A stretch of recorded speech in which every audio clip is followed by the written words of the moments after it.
Halo semuanya, selamat datang kembali di Hening Story. Sebelum kita mulai, seperti biasa, tarik napas pelan-pelan, tenangkan hati kalian.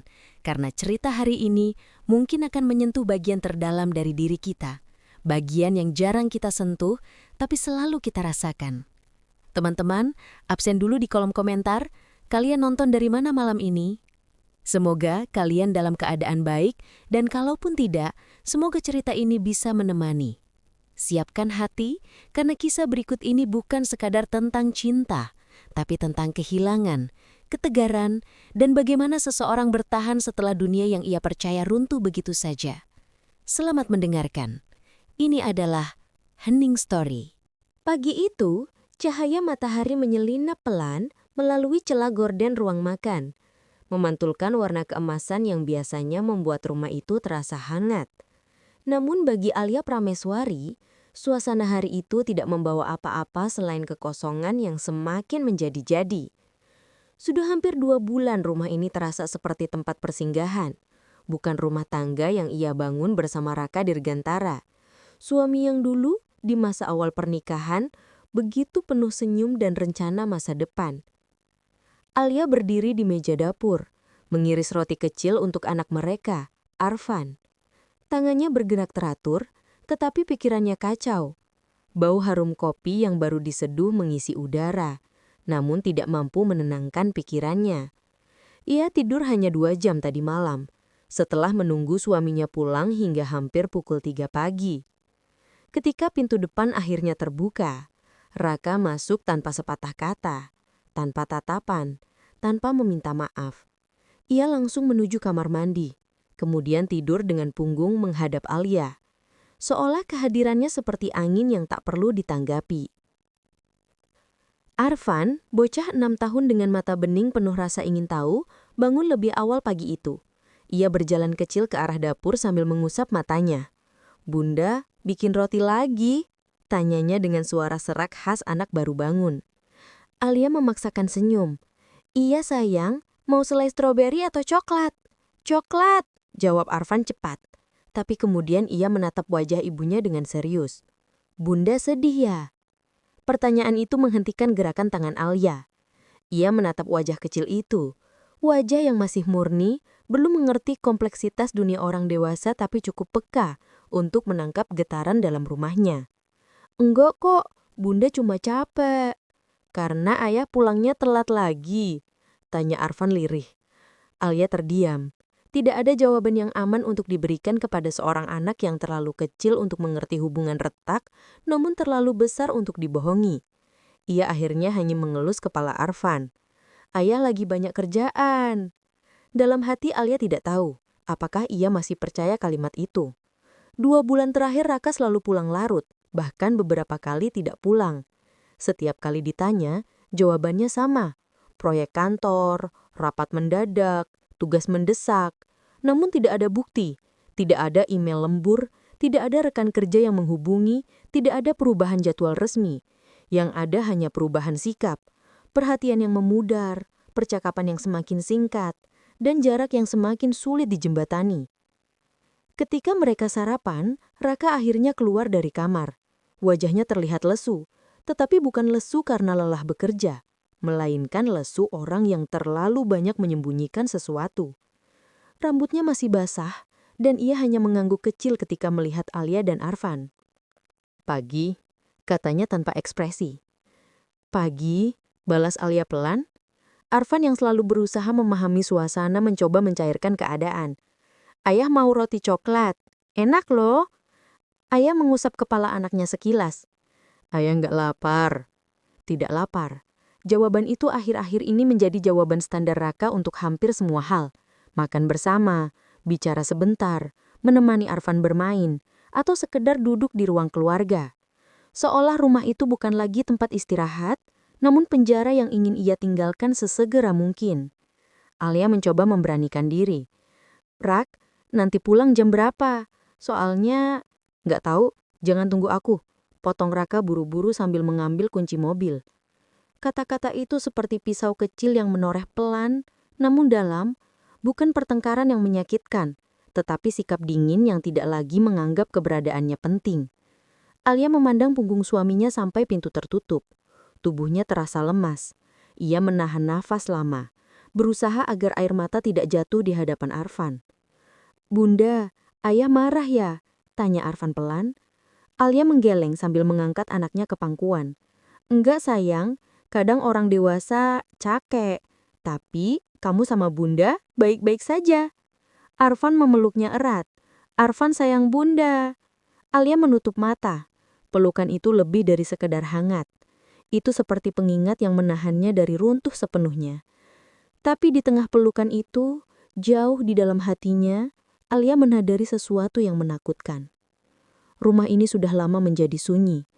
Yang ia takutkan bukan lagi perubahannya, melainkan bahwa ia akan terbiasa dengan rasa sunyi ini. Malam itu, hujan turun dengan ritme pelan yang menimpa atap rumah.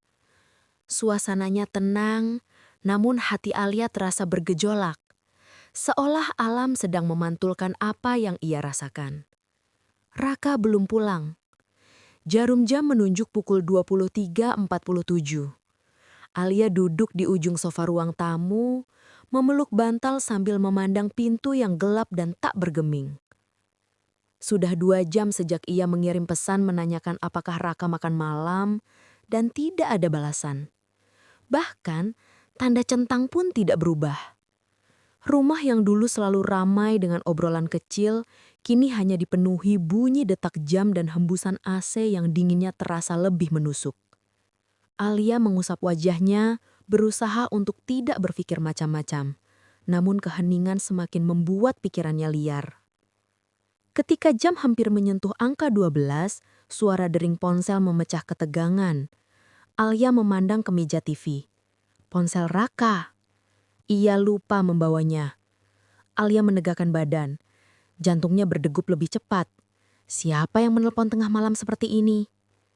Layarnya menyala. Nama itu membuat tubuh Alia serasa membeku. Nadine A. Alia menatap layar ponsel itu selama beberapa detik yang terasa seperti satu usia penuh. Jari-jarinya gemetar. Ia tidak berencana menyentuh ponsel itu, tidak ingin membuka apapun. Namun, melihat nama perempuan itu tertera dengan jelas di layar suaminya seperti sebuah tamparan yang membuat dadanya terasa sesak. Ponsel terus berdering. Alia mengulurkan tangan secara refleks, namun berhenti beberapa senti dari ponsel. Ia menarik tangannya kembali. "Jangan," bisiknya, meski suara hatinya berkata sebaliknya. Ia takut melihat sesuatu yang tidak siap ia hadapi, namun lebih takut lagi mengabaikan tanda yang sudah terlalu jelas. Ponsel berhenti berdering. Alia memejamkan mata dan menundukkan kepala, berusaha menenangkan nafas yang mulai kacau. Ia mencoba berpikir rasional. Mungkin memang rekan kerja, mungkin ada proyek yang harus segera dibahas. Tetapi logika itu terasa dipaksakan. Ada sesuatu yang tidak wajar. Tidak ada rekan kerja yang menelepon jam 12 malam kecuali keadaan darurat. Dan tidak ada tanda darurat pada nada panggilan itu. Itu terdengar seperti seseorang yang merasa nyaman menelepon pada jam berapapun. Beberapa menit kemudian, pintu depan terbuka. Raka masuk dengan bau hujan menempel pada jaketnya dan ekspresi lelah yang tidak Alia kenali lagi. "Sudah tidur?" tanya Raka datar sambil mencopot sepatu. Alia menatapnya tanpa menjawab. Raka menangkap tatapan itu dan menatap balik, seolah menduga ada sesuatu yang salah. "Kamu kenapa?" tanya Raka lebih hati-hati. Alia berdiri perlahan dan menunjuk ponsel Raka di meja. "Tadi ada telepon." "Dari kantor?" tanya Raka cepat, terlalu cepat. "Nggak tahu." "Tapi namanya?" "Nadine." Wajah Raka memucat sesaat. Sangat cepat. Hampir tak terlihat, tapi cukup bagi Alia yang mengenalnya bertahun-tahun. Raka meraih ponselnya tanpa bicara, mengecek layar, lalu memasukkan ponsel ke saku jaketnya seolah ingin menyembunyikan sesuatu. "Dia cuma rekan kerja," jawabnya singkat. Nada itu begitu familiar. Datar, defensif, menghindar. Alia menelan rasa tidak enak di tenggorokannya. "Rekan kerja yang telepon tengah malam?" Raka menghela nafas panjang. seolah lelah dengan pertanyaan yang menurutnya tidak perlu. Dia butuh file, aku lupa kirim, jangan dibesar-besarkan. Penjelasan itu terdengar lemah, terlalu dibuat-buat. Alia tidak membantah tetapi matanya tidak bisa menyembunyikan luka yang tercipta dari jawaban itu. Raka mengusap wajahnya dan berjalan ke kamar mandi. Aku mau mandi, tolong jangan mulai drama malam ini, aku capek banget. Kata-kata itu memukul hati Alia lebih keras dari bunyi pintu kamar mandi yang ditutup sesudahnya. Drama. Jadi rasa gelisahnya dianggap drama. Ketidakjelasan suaminya dianggap remeh. Telepon dari wanita lain tengah malam dianggap hal kecil. Alia berdiri lama di tempat yang sama, menatap pintu kamar mandi yang tertutup, mendengarkan suara air yang mengalir. Ia merasakan matanya perih, tetapi ia menahan air matanya. Bukan karena tidak sedih, justru karena rasa sakit itu begitu besar hingga air mata pun rasanya tidak cukup untuk mewakilinya. Ketika Raka keluar dari kamar mandi, Alia sudah duduk di tepi ranjang, diam, membelakangi pintu. Tanpa bertanya apapun, Raka langsung merebahkan diri, menarik selimut dan mematikan lampu. Alia menatap gelap. Raka, kamu sayang aku, bisiknya. Butuh beberapa detik sebelum Raka menjawab. Dan ketika jawaban itu datang, iya, tidur ya? Jawaban yang seharusnya menenangkan itu justru terasa seperti pisau tumpul yang makin dalam menusuk hati Alia. Alia berbaring pelan memandang langit-langit gelap. Di tengah hening itu, Alia sadar sesuatu. Cintanya sedang berada di ujung yang hanya ia perjuangkan sendiri. Keesokan paginya, hujan sudah berhenti. Tetapi udara di rumah itu tetap terasa dingin. Alia bangun lebih awal dari biasanya. Ia menyiapkan seragam Arfan, menaruh sarapan di meja, dan memastikan roti panggang cukup renyah seperti kesukaan anaknya. Di balik semua itu, ia menyembunyikan kantung mata yang membesar, hasil dari malam panjang yang hampir tanpa tidur, ditemani pikiran yang berputar-putar tanpa henti. Raka keluar dari kamar dengan rambut masih acak, langkahnya lesu, dan mata yang menolak kontak pandang. Tidak ada pagi seperti dulu. Tidak ada ciuman kecil di pipi Alia, tidak ada candaan buat Arfan. Hanya suara kursi ditarik saat ia duduk. Alia tidak tahu harus berkata apa. Setiap kata yang ia pilih terasa salah. Setiap hening yang ia biarkan pun terasa menyakitkan. "Bunda, roti aku mana?" tanya Arfan kecil sambil berlari ke meja. Alia tersenyum, berusaha terlihat biasa. "Ini sayang, dimakan pelan-pelan ya." Arfan duduk di samping ayahnya, tanpa sadar menjadi jembatan rapuh di antara dua orang dewasa yang sedang berada jurang komunikasi. Ia menatap Alia, kemudian Raka, seolah menangkap ada sesuatu yang tidak seharusnya ia lihat. "Bunda sama ayah kenapa?" tanya Arfan polos. Alia menahan nafas. Pertanyaan yang seharusnya tidak keluar dari mulut anak 6 tahun itu justru membuat hatinya semakin remuk. Ia melirik Raka, berharap suaminya menjawab dengan cara yang menenangkan, membuktikan bahwa meski hubungan mereka retak, Arfan tetap aman. Namun Raka hanya merapikan kancing kemejanya dan berkata pelan, "Ayah cuma lagi sibuk kerja." Alia ingin sekali mentertawakan ironi itu. Sibuk? Telepon tengah malam dari wanita lain? Menghindar sepanjang waktu? Apa itu definisi sibuk bagi Raka sekarang? Setelah sarapan, Raka berdiri dan mengambil tas kerjanya. "Alia," katanya tanpa menatap, "malam ini aku pulang agak larut lagi, ada revisi proyek." Ucapan itu membuat hati Alia kembali mengeras. Ada revisi proyek. Lagi, dan lagi, dan lagi. Selalu alasan yang sama. Penjelasan yang dulu Alia percayai sepenuhnya kini terasa seperti kain tipis yang tidak mampu menutupi kebohongan. Namun bukan itu bagian terburuknya. Bagian terburuknya adalah Alia tidak lagi punya energi untuk membantah.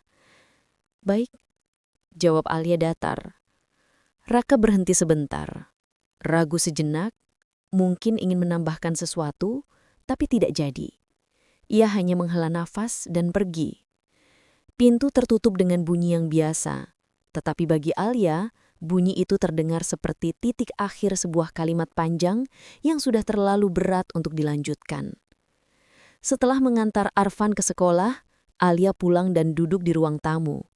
Ponsel Raka tergeletak di meja semalaman, kesalahan kecil yang membuka babak baru dalam hubungan mereka. Tidak ada pesan baru dari Nadine pagi itu, tetapi panggilan masuk tadi malam cukup untuk membuat Alia menata ulang seluruh hidupnya. Alia meraih ponsel itu, bukan untuk memeriksa isinya, tetapi hanya sekedar menggenggamnya.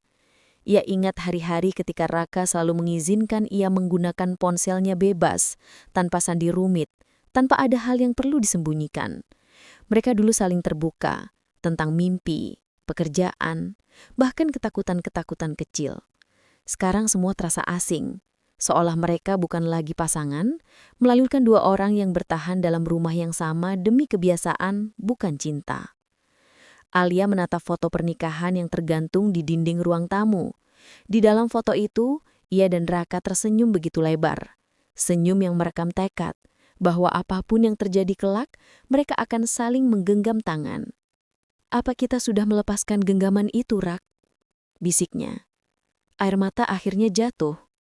Alia menangis bukan karena satu kejadian semalam, bukan hanya karena telepon dari seseorang bernama Nadine, bukan karena jarak yang muncul tiba-tiba, tetapi karena ia sadar, retaknya hubungan bukan terjadi karena satu pengkhianatan besar, melainkan akumulasi dari ribuan luka kecil yang tidak pernah diberi kesempatan untuk sembuh. Ia menangis pelan, memeluk lututnya, membiarkan tubuhnya jatuh sedikit demi sedikit ke karpet ruang tamu. Di tengah tangisnya, ponsel Raka tiba-tiba bergetar. Alia tersentak. Ia menatap layar. Nadine L. Satu pesan masuk. Hatinya tercekak. Dunia terasa berhenti bergerak. Tangan Alia gemetar hebat, bukan karena marah, tetapi karena ia tahu, apapun isi pesan itu, mungkin hidupnya tidak akan sama lagi setelah ini.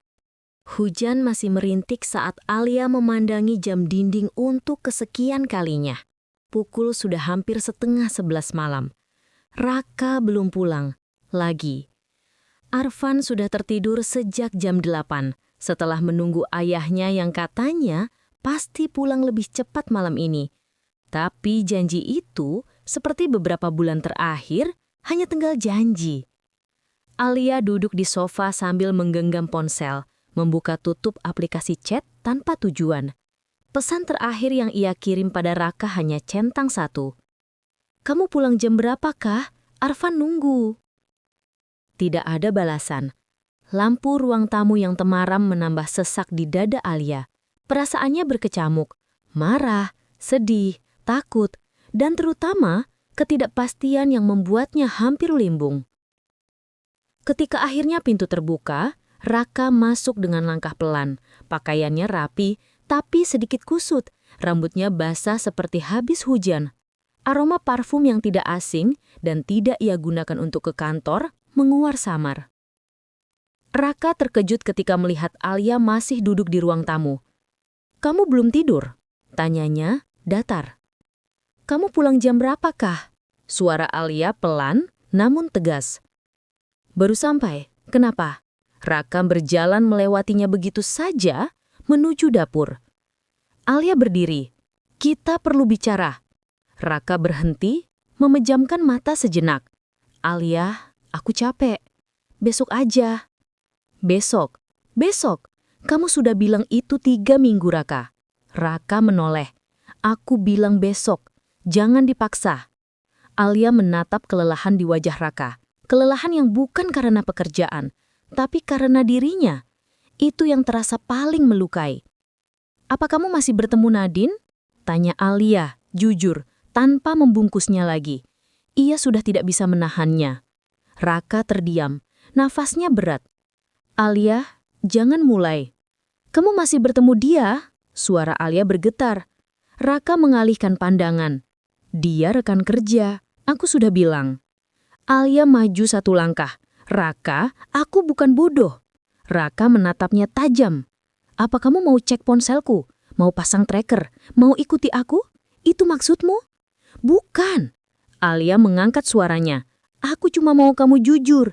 Tolong, jangan sakiti aku dengan diam. Raka menghela nafas kasar. Aku nggak ada hubungan sama Nadine. Alia menelan air mata yang hampir jatuh. Lalu kenapa kamu pulang tengah malam 3 kali seminggu? Kenapa kamu bohong soal lembur? Kenapa kamu sembunyikan ponsel setiap ada notifikasi masuk? Alia, kamu berhalusinasi. Berhalusinasi? Alia menatapnya getir. Aku dengar sendiri dia telepon kamu malam itu. Aku dengar cara kamu bicara. Itu bukan suara rekan kerja kah? Raka mendengus frustasi. Kamu nggak tahu apa-apa. Itu dia. Alia membalas. Kamu bahkan tidak berusaha membuat aku tahu. Raka tiba-tiba memukul meja dapur keras sekali. Suaranya menggema, membuat Alia tersentak. Cukup Alia, aku sudah muak diinterogasi tiap malam. Alia terdiam. Tubuhnya gemetar kecil. Aku cuma takut kehilangan kamu.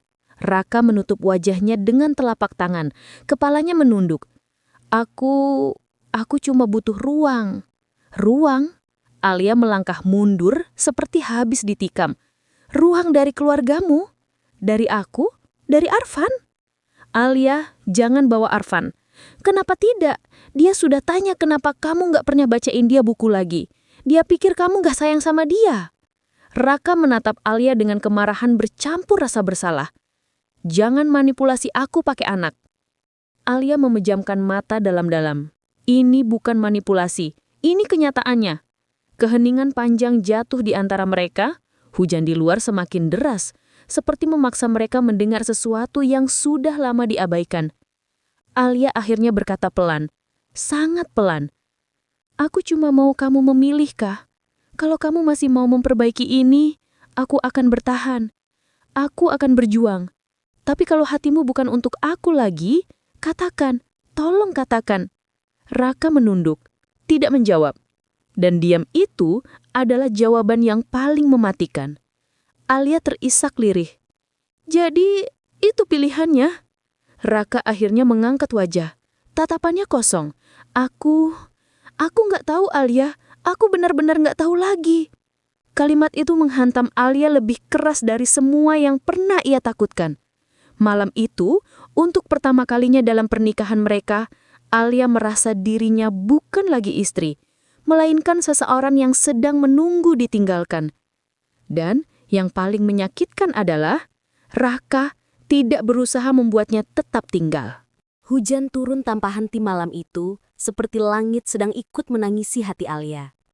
Setelah pertengkaran besar di bagian sebelumnya, rumah itu menjadi sunyi. Sunyi yang bukan menenangkan, tapi mengiris. Bahkan detik jam dinding seperti terdengar lebih keras dari biasanya, memantulkan betapa runtuhnya pernikahan yang selama ini ia perjuangkan. Alia duduk di ujung ranjang dengan tangan bergetar. Teleponnya masih menyala, menampilkan pesan terakhir dari Raka. Jangan tunggu aku. 3 kata itu menghantam lebih kuat daripada bentakan, lebih tajam daripada tuduhan, lebih menyakitkan daripada perselingkuhan itu sendiri. Seolah Raka tidak hanya meninggalkan rumah, tapi juga meninggalkan kesetiaannya, hatinya, dan semua janji yang pernah ia ucapkan di hadapan Tuhan. Alia terisak kecil. Ia menutup mulut dengan kedua tangan, takut tangisnya membangunkan Arfan yang tidur di kamar sebelah. Anak itu sudah terlalu sering menjadi saksi diam dari badai rumah tangga mereka. Ia tidak pantas mendengarkan ibunya hancur berkeping-keping. Beberapa menit kemudian, suara langkah kecil terdengar. Arfan berdiri di ambang pintu, memeluk boneka dinosaurusnya. Mama nangis lagi, tanyanya lirih. Enggak sayang, Mama cuma capek. Ia menarik putranya ke pelukan. Kamu sudah tidur, kenapa bangun? Atu mimpi papa nggak pulang-pulang. Arfan menyembunyikan wajahnya di bahu Alia. Apa papa marah sama aku? Pertanyaan itu menampar Alia lebih keras dari apapun. Bagaimana mungkin anak sekecil itu memikul ketakutan seperti itu? Alia mengusap rambut Arfan. Papa sayang sama kamu.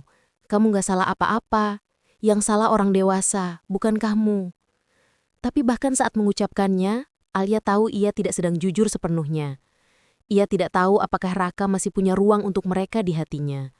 Semakin hari, Nadine terasa seperti pusat perhatian Raka, sementara keluarga kecilnya sendiri hanya menjadi sisa-sisa waktunya. Setelah berhasil menidurkan Arfan kembali, Alia turun ke dapur untuk mengambil air minum. Tangannya gemetar saat memegang gelas. Pikirannya berloncatan antara kenyataan dan kemungkinan. Apakah Raka bersama Nadine sekarang? Apakah mereka tertawa? Apakah mereka sedang saling menggenggam tangan, seperti dulu Raka menggenggam tangannya? Apakah Raka pulang nanti? Atau tidak sama sekali? Gelas itu nyaris jatuh ketika pintu depan terbuka dengan suara keras. Alia tersentak. Napasnya naik turun cepat. Raka masuk dalam kondisi basah kuyup. Matanya merah entah karena hujan atau emosi. Ia tidak menoleh pada Alia, hanya melemparkan kunci ke meja dan membuka jaketnya. Alia menahan diri untuk tidak bertanya apapun, tapi suaranya keluar juga. "Kamu dari mana?" Diam. Raka tidak menjawab, hanya meremas rambut yang basah. "Raka," Alia mengulang lebih pelan. "Kamu dari mana?" Akhirnya Raka mendongeng. "Dari luar." Alia menahan napas. "Sama dia?" Raka menghela napas kesal. "Alia, jangan mulai lagi." "Jangan mulai?" Suara Alia pecah. "Kamu pulang jam 2 pagi, basah, tanpa kabar, setelah semua yang terjadi, dan kamu bilang jangan mulai." Raka memukul meja. "Aku capek, setiap pulang harus dengar pertanyaan yang sama." "Aku bertanya karena aku istrimu." Alia menangis, suaranya tinggi tapi rapuh. "Karena kamu sudah membohongi aku berkali-kali." Raka memalingkan wajah. "Aku gak mau ribut, besok kita bicara." "Besok?" Alia tertawa miris di antara air mata. "Kamu bahkan gak tahu masih ada besok buat kita atau enggak." Raka terdiam. Dan hening itu jauh lebih mengerikan daripada teriakan. Setelah beberapa detik yang terasa seperti jam, Raka melangkah menuju kamar tamu tanpa berkata apa-apa lagi. Tanpa menenangkan, tanpa menjelaskan, tanpa menoleh. Untuk pertama kalinya, Alia merasakan sesuatu yang lebih menyakitkan daripada disakiti. Dilupakan. Ia berdiri di ruang tengah dengan pakaian masih basah oleh air mata, sementara hujan di luar terus mengguyur bumi tanpa belas kasihan. Dan malam itu, Alia sadar. Inilah awal dari akhir. Pagi datang tanpa rasa hangat. Matahari terbit, tapi tidak membawa cahaya apapun ke dalam rumah itu. Semua terasa dingin, kosong, dan penuh retakan yang sulit disatukan kembali. Alia berdiri di dapur, membuatkan sarapan untuk Arfan. Tangannya bergerak mekanis, seperti tubuhnya bekerja sendiri, sementara pikirannya dibiarkan menggantung tanpa arah. Malam tadi masih terasa jelas, kata-kata pedas yang tak sempat diucapkan, sikap dingin Raka, dan tatapan kosongnya yang seperti telah pergi jauh sebelum tubuhnya meninggalkan ruangan.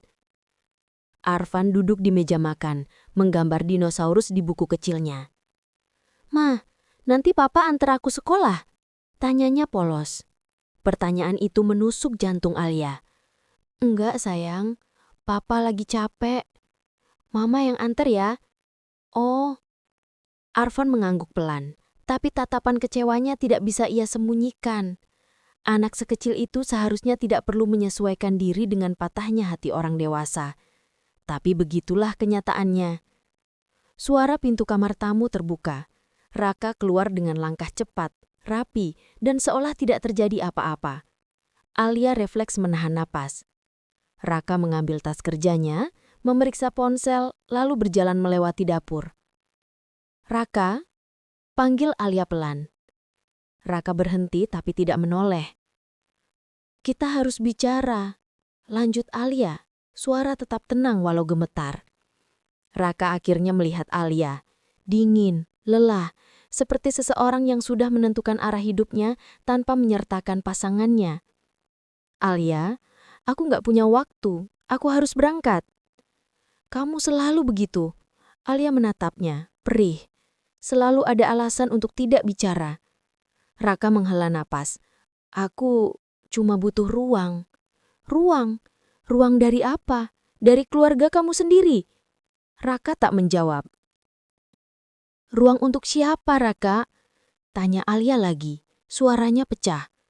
"Untuk Nadine." Nama itu membuat suasana membeku. Raka mengepalkan tangan tapi tidak menyangkal, tidak juga membenarkan. Ia hanya diam dan diam itu lebih menyakitkan dari apapun. Alia menahan air mata yang mulai jatuh.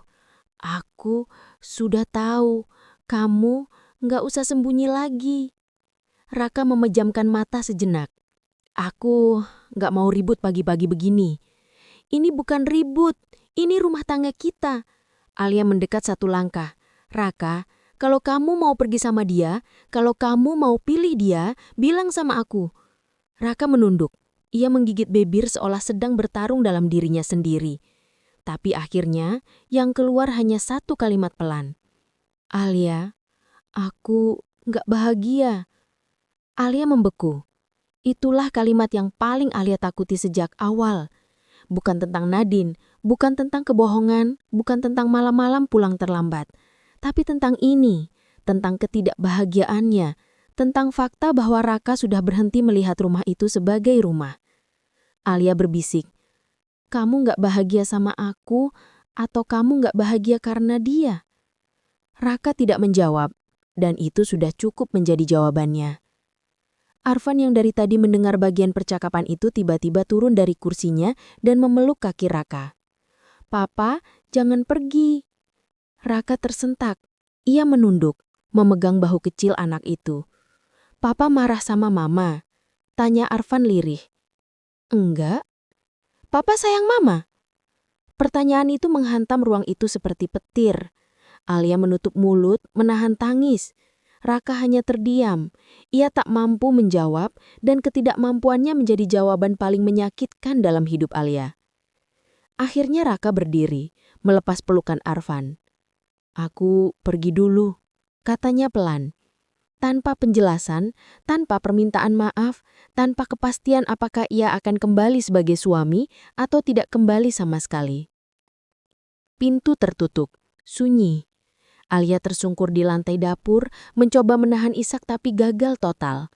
Arfan memeluk wajah ibunya dengan kedua tangannya yang kecil, bingung, takut, dan terluka tanpa mengerti sepenuhnya.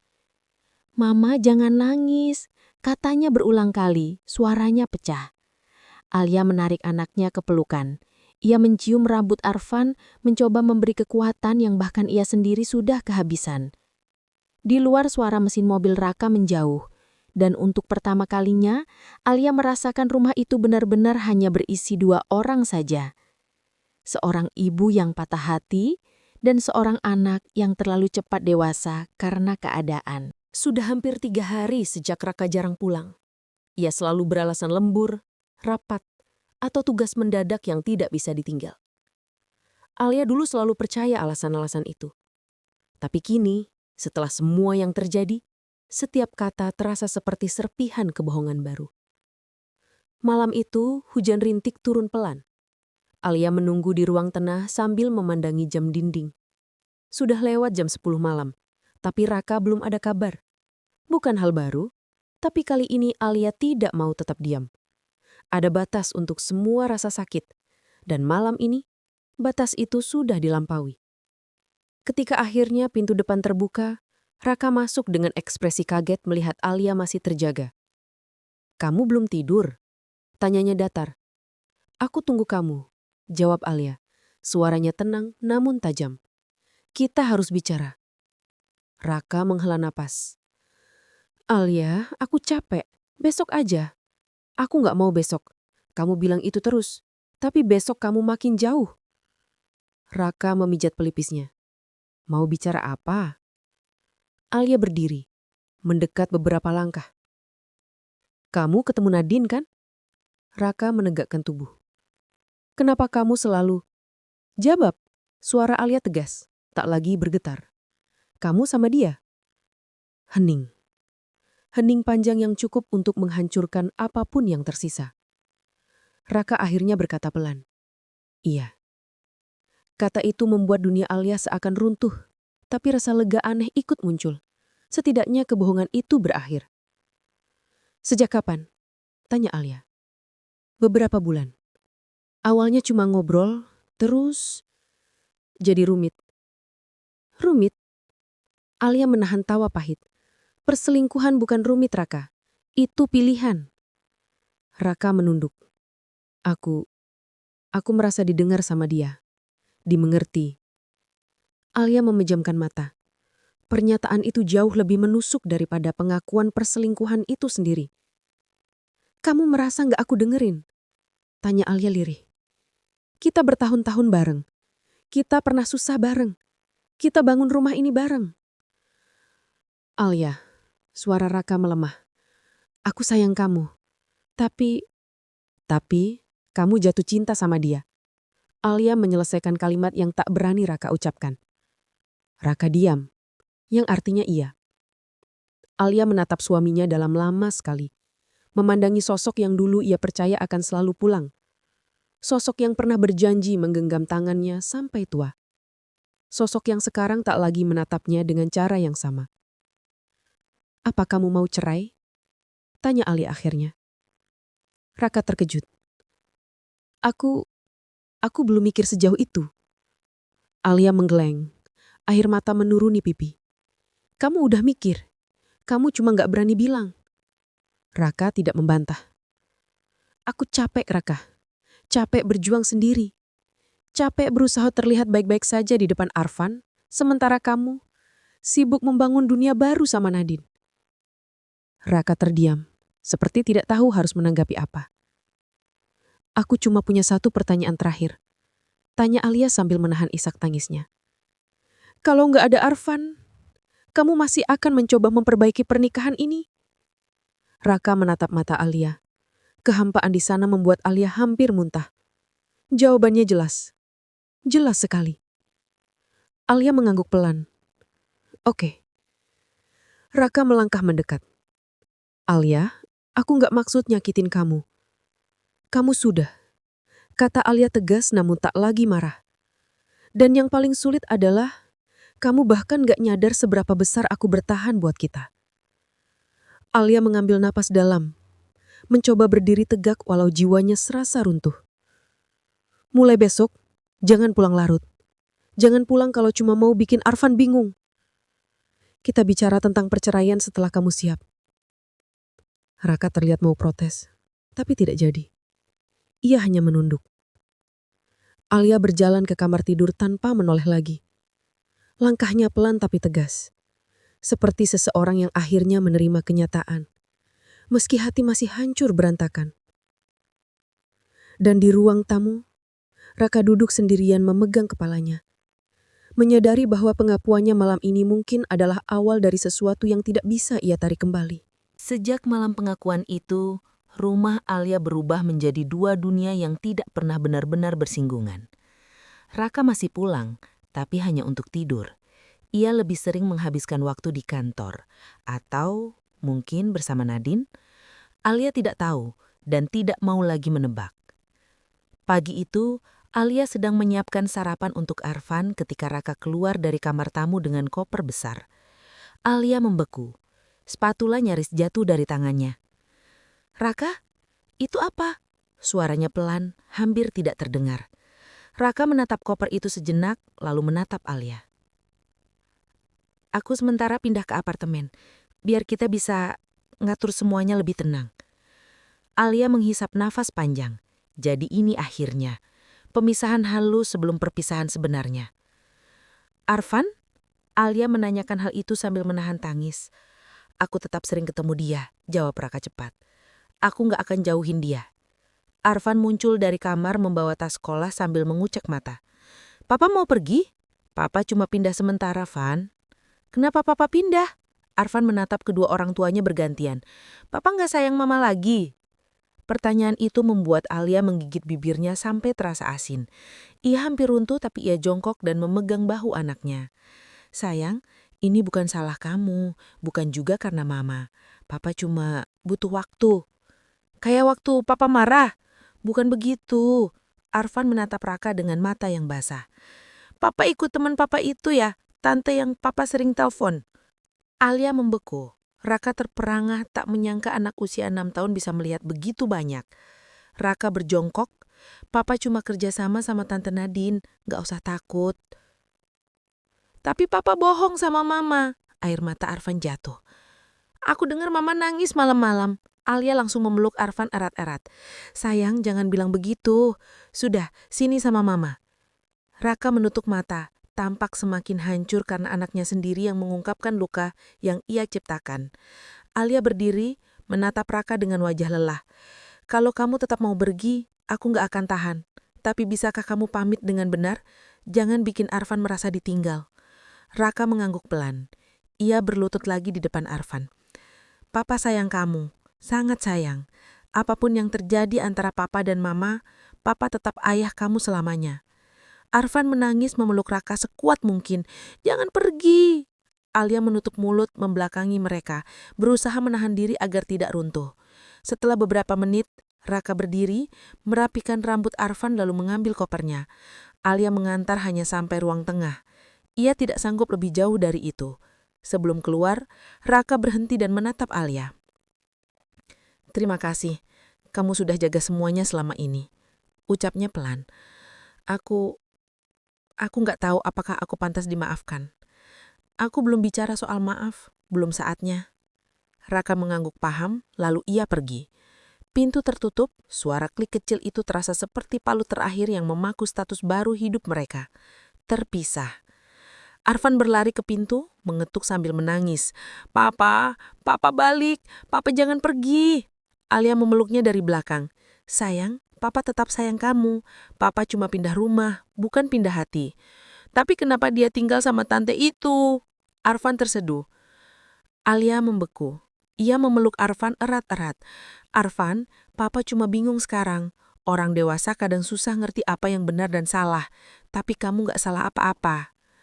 Anak itu menangis makin keras, membuat Alia ikut menangis. Dua hati patah yang tidak tahu harus menguatkan siapa lebih dulu. Beberapa jam setelah kepergian Raka, rumah itu terasa lebih besar namun lebih sempit pada saat yang sama.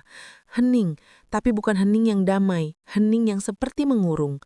Alia duduk di sofa memandangi pintu yang kini tertutup rapat. Ia bertanya dalam hati, apakah ini benar keputusan terbaik? Atau aku baru saja menyaksikan keluarga kecilku pecah tanpa bisa disatukan lagi? Belum ada jawaban. Yang ada hanya sunyi. Dan di dalam sunyi itu, Alia akhirnya sadar. Kadang, orang yang pergi tidak menyadari bahwa ia bukan hanya meninggalkan rumah, tapi meninggalkan hati yang selama ini berjuang mempertahankan sesuatu yang mulai ditinggalkan perlahan-lahan. Sudah 2 minggu sejak Raka pindah ke apartemen. 2 minggu yang terasa seperti 2 tahun bagi Alia. Ia menjalani hari-harinya dengan ritme baru. Ritme yang tidak pernah ia inginkan, tapi terpaksa ia terima. Pagi hari ia mengantar Arfan ke sekolah, pulang bekerja, memasak, mengurus rumah, lalu menidurkan anaknya sambil menenangkan tangis kecil yang mulai menjadi kebiasaan setiap malam. Arfan semakin sering bertanya, "Papa kapan pulang? Papa masih sayang Mama? Papa tinggal sama tante itu ya?" Pertanyaan-pertanyaan polos itu menghantam Alia seperti ombak tanpa henti. Ia ingin jujur, tapi tidak ingin menyakiti Arfan. Ia ingin melindungi anaknya, tapi ia sendiri sudah hancur. Malam itu setelah menidurkan Arfan, Alia duduk di sofa sambil menatap layar ponselnya. Raka sudah 3 hari tidak menghubungi Arfan. Tidak video call, tidak menanyakan kabar, tidak memberi tanda bahwa ia masih peduli. Alia akhirnya mengirim pesan pendek. Raka, Arfan nemu kamu. Tolong kabari dia.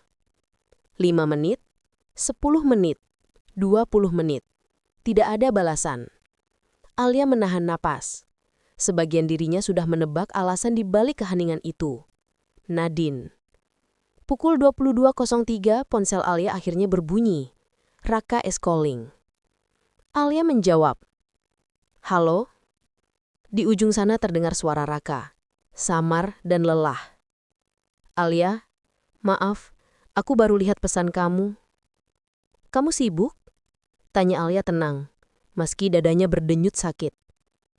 Iya, tadi keluar makan sama Nadine. Kata itu, Nadine, masih saja membuat napas Alia terhenti sejenak. Oh, hanya itu yang ia mampu ucapkan. Aku belum sempat telepon Arfan. Aku bakal telepon besok ya. Kamu janji? Tanya Alia dingin. Iya. Alia hampir menutup telepon, tapi satu hal mendesak keluar dari mulutnya. Raka, kita harus bicara soal perceraian. Ada keheningan panjang. Alia, suara Raka menurun.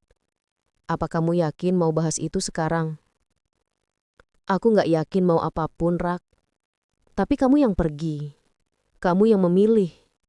Dan aku gak mau anak kita hidup dalam situasi abu-abu ini selamanya. Raka menarik napas berat. Aku belum siap. Belum siap cerai?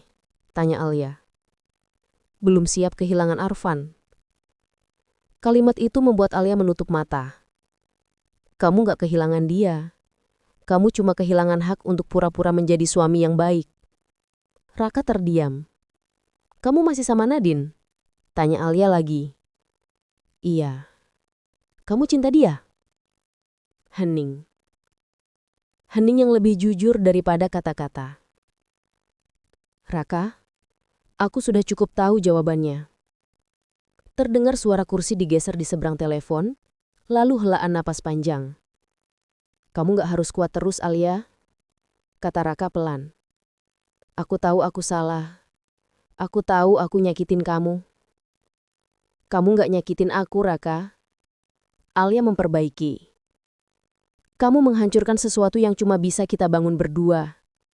Dan sekarang, aku harus merelakan sesuatu yang dulu kubela mati-matian. Raka tidak bicara lagi. Alia melanjutkan. Besok aku datang ke apartemen kamu. Kita bahas secara dewasa. Tentang hak asuh. Tentang rumah ini. Tentang Arfan. Aku gak mau kehilangan dia. Ulang, Raka. Suaranya mulai retak. Kamu yang membuat jarak itu, bukan aku. Alia menekan ujung hidungnya yang memanas, menahan tangis. Kamu tahu kan, Rak? Cinta itu bukan cuma soal siapa yang kamu pilih, tapi tentang siapa yang kamu perjuangkan. Dan kamu memilih berhenti memperjuangkan kita. Kali ini Raka tidak lagi menahan lapas, tidak lagi mencari alasan. Ia hanya terdiam dalam rasa bersalah dan ketakutan yang baru ia sadari terlambat. Alia, akhirnya ia berbisik. Apa kamu benci aku? Alia menatap kosong ke dinding. Tidak. Jawabnya jujur. Aku gak benci. Aku cuma berhenti berharap. Telepon terputus tanpa salam. Tidak ada kata perpisahan. Tidak ada janji manis. Hanya dua hati yang sama-sama terluka tapi berjalan semakin menjauh. Alia menatap ponselnya. Untuk pertama kalinya ia merasa kelelahan bukan karena menangis, tapi karena coba tetap berdiri di tengah badai yang tak kunjung reda. Di kamar, Arfan terbangun dan mencari ibunya. Alia buru-buru menghapus air mata dan masuk ke kamar. Mama, Arfan memanggil. Suaranya serak. Papa datang besok. Alia mengangguk pelan. Iya sayang, Papa telepon kamu besok. Papa masih sayang kita. Alia menatap mata anaknya. Hati remuk, tapi ia tersenyum lembut. Papa sayang kamu. Dan Mama akan selalu ada untuk kamu apapun yang terjadi. Arfan memeluknya. Dan di pelukan kecil itu, Alia menemukan satu-satunya kekuatan yang masih tersisa. Esok hari, keputusan besar menunggu. Keputusan yang akan menentukan apakah rumah mereka tetap utuh atau resmi berakhir. Alia berdiri di depan jendela besar apartemen kecil yang kini menjadi tempat tinggal barunya.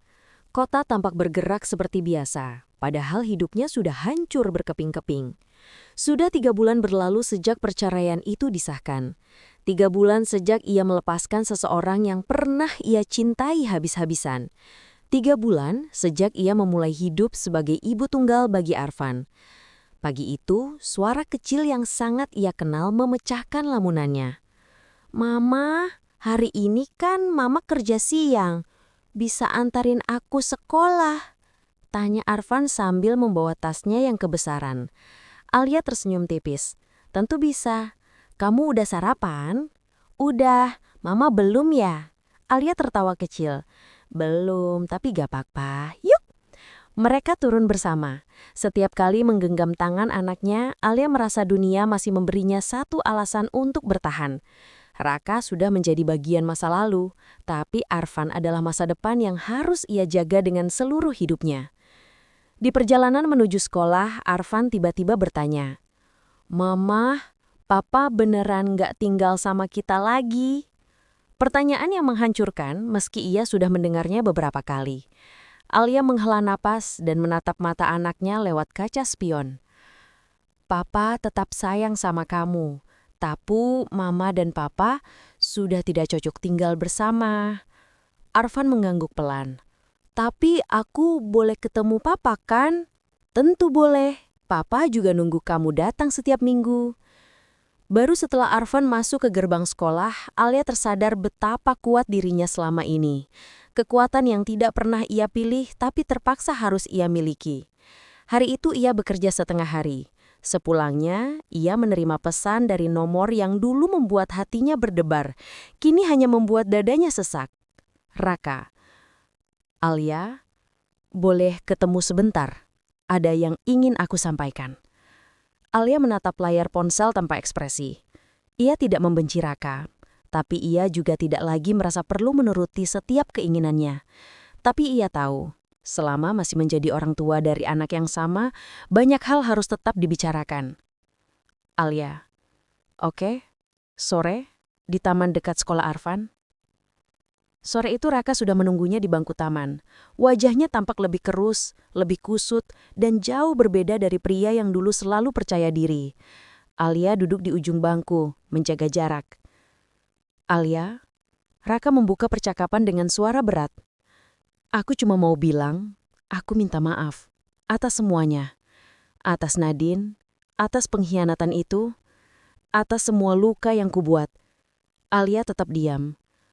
Aku kehilangan kamu, Alia, dan itu salahku. Bahkan sekarang, setelah aku punya semua yang dulu aku pikir aku mau, aku sadar aku cuma nyakitin orang yang paling sayang sama aku." Kali ini Alia menatapnya. "Raka, aku sudah memaafkan kamu, tapi bukan berarti aku ingin kembali." Raka menunduk. "Aku tahu." Alia melanjutkan, suaranya tenang, lebih kuat dari sebelumnya. "Kita bukan lagi pasangan, tapi kita tetap orang tua Arfan. Yang penting sekarang adalah dia tumbuh dengan penuh kasih, bukan konflik." Raka mengangguk, matanya mulai berkaca-kaca. "Alia, kamu bahagia?"